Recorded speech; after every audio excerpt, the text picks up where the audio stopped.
علیکم ناظرین، میں ہوں ندیم بھٹی۔ آج کے ٹاپک آتے ہیں۔ آج ہم بات کریں گے کہ کچھ ایسے اصولوں کی کہ اگر آپ سے کوئی روڈ بیہیویئر کرتا ہے یا بدتمیزی یا بد تہذیبی کے ساتھ پیش آتا ہے تو اس سے کیسے کیسے اچھا سلوک کیا جائے کہ وہ خود ہی شرمندہ ہو کر آئندہ آپ کو عزت اور تعظیم اور تحریم سے پیش آنا شروع ہو جائے۔ مزید بات کریں گے۔ اس سے پہلے کہ آپ میرے چینل پہ نئے ہیں تو میرے لائک کر دیجئے اور آئیکن کے بٹن کو دبا دیجئے کہ میری آنے والی تمام کلپ موویز آپ کو بدستور ملتی رہیں۔ تو ناظرین، ہم بات کریں گے کہ کوئی ایسے لوگ جو ذہنی طور پہ سٹریس کا شکار ہیں، جو آپ کے آفس میں یا آپ سے بڑے لیول پہ موجود ہیں، آپ کے کسی بھی کام کو نیگیٹو طریقے سے سمجھ کر اس کو آپ کو لیٹ ڈاؤن کرنے کی کوشش کرتے ہیں، تو یاد رکھیے گا کہ آپ کو ان کے ساتھ ویسا ہی سلوک کرنے کی ضرورت نہیں۔ آپ کو ان کے اس سلوک اور اس کام کو اگنور کرنے کی ضرورت ہے۔ اگر آپ کے اوپر وہ طنز کریں، ڈائریکٹ آپ کی پرسنالٹی کو لیٹ ڈاؤن کرنے کی کوشش کریں، آپ کو نیچا دکھانے کی کوشش کریں، تو ناظرین ایسا یاد رکھیے کہ آپ لائٹ لہجے میں، دھیمے لہجے میں اپنے سینس آف ہیومر کو جگائیں اور ان کے سٹریس چہرے کو یا رویے کو بھول جائیں اور دھیمے لہجے سے ان کو اپنی پریزنٹیشن کے بارے میں بتانے کی کوشش کریں کہ جناب میرا طریقہ یہ ہے، شاید اس طریقے سے ہم اس کام کی بہتر پرفارمنس کر سکتے ہیں۔ اگر اس طرح کے باوجود کچھ لوگ آپ کی ذات پہ، ذاتیات پہ طنز کرتے ہیں، یہ آپ کو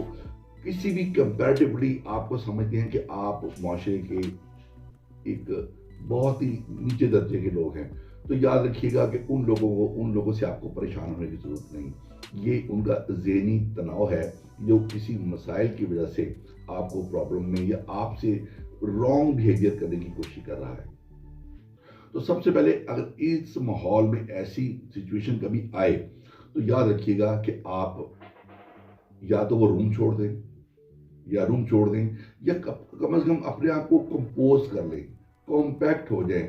کسی کے ایکشن کو فوری ری ایکشن یا ڈیفینسو گفتگو کرنے کا مقصد یہ ہے کہ آپ نے اس چیز کو اڈاپٹ کر دیا ہے، آپ نے اس چیز کو سمجھ لیا ہے کہ میں غلطی پر ہوں۔ ایک مرتبہ جو بھی آپ کا کوئی سینئر یا کوئی بھی آپ کا بہن بھائی یا کوئی بھی آپ کا دوست آپ کو ایسی گفتگو کر کے آپ کو ذہنی طور پہ سٹریس پہنچانے کی کوشش کرتا ہے یا بد تہذیبی کا مظاہرہ کرتا ہے تو اس کی پوری بات سن لیں۔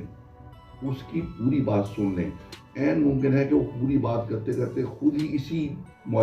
سمجھ میں آ جائے کہ میں یہ بات جو کر رہا ہوں شاید مذاق سے کر رہا ہوں۔ جب وہ پوری سٹیٹمنٹ دے چکے تو دوستو اس کی بات کو بہت دھیمے لہجے میں سمجھ کر اس کو بتانے کی کوشش کریں کہ نہ صرف اس کا یہ طریقہ موجود تھا، میرے پاس اس کو بہتر سے بہترین کرنے کا یہ طریقہ تھا۔ آئیے ہم اس کو پازیٹیو طریقے سے دیکھیں۔ پازیٹیو طریقے سے دیکھیں گے تو یاد رکھیے گا کہ پہلی کامیابی کا سینہ چڑھ سکتے ہیں۔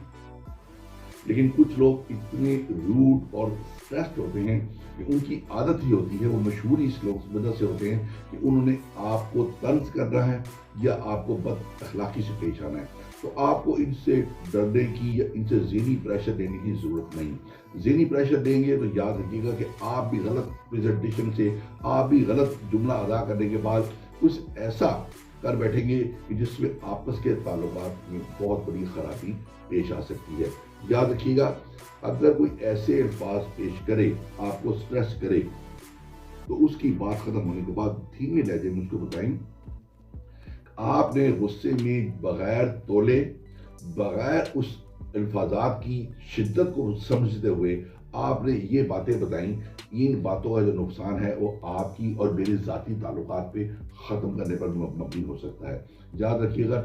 ختم ہو گیا تو آئندہ کے بعد وہ انسان کس کو طنز کرے گا، وہ کس کو سٹریس کرے گا۔ تو یاد رکھیے گا اگر کہیں ایسی مسائل پرابلم آ جائیں تو آپ یاد رکھیے اس روم کو چھوڑ دیں، اس جگہ کو چھوڑ دیں، اس انسان سے، اس غیر مہذب انسان سے بات کرنا کم کریں اور اس کو اپنے سرد رویے سے، خاموش رویے سے ایک خاموش میسج ضرور دیں کہ آپ کے اس رویے سے میرے دل کو ٹھیس پہنچی ہے، اگر آپ ایسا ہی رویہ رکھیں گے تو ہم اجتماعی طور پر ایک یونین کے طور پر کام نہیں کر سکتے. اگر یونین پہ کام نہیں کریں گے تو یاد رکھیے گا ترقی نہیں ہوگی. ترقی نہیں ہوگی تو یاد رکھیے گا سارے مسائل دھرے کے دھرے رہ جائیں گے. اجتماعی طور پہ، معاشرتی طور پہ مل کر کام کرنے کا مقصد یاد رکھیے گا ترقی کے زینے طے کرنے کا مقصد ہے. لیکن ہم ایک دوسرے کو سٹریس کریں یا ایک دوسرے پر سبقت لے جانے کی کوشش کریں تو یاد رکھیے گا اس سے ترقی ممکن نہیں. آپ مہذب قوموں کو دیکھیں، مہذب قوموں کو معائنہ کریں، مہذب قوموں کو پڑھیں تو یاد رکھیے گا انہوں نے ہمارے قرآن کے اصولوں کو سمجھا ہے کہ چھوٹے کو بہت پیار سے اور بڑے کو ادب سے. یاد رکھیے گا یہ سنت نبوی اور قرآن کی چیزیں اور قرآن کے یہ جو الفاظات ہیں، قرآن کی یہ جو احکامات ہم پہ انسان پہ موجود ہیں، اگر ہم اس پہ عمل کر لیں تو یاد رکھیے گا کہ ہمارا معاشرہ صرف معاشرہ ہی نہیں، ایک جنت بن جائے. مجھے امید ہے کہ میری ان باتوں کا آپ کو اچھی لگی ہوں گی. اگر آپ کو میرے چینل کو اور میری باتیں اگر اچھی لگی ہیں تو میرے اس چینل کو شیئر کریں، اپنے دوستوں تک پہنچائیں تاکہ ہم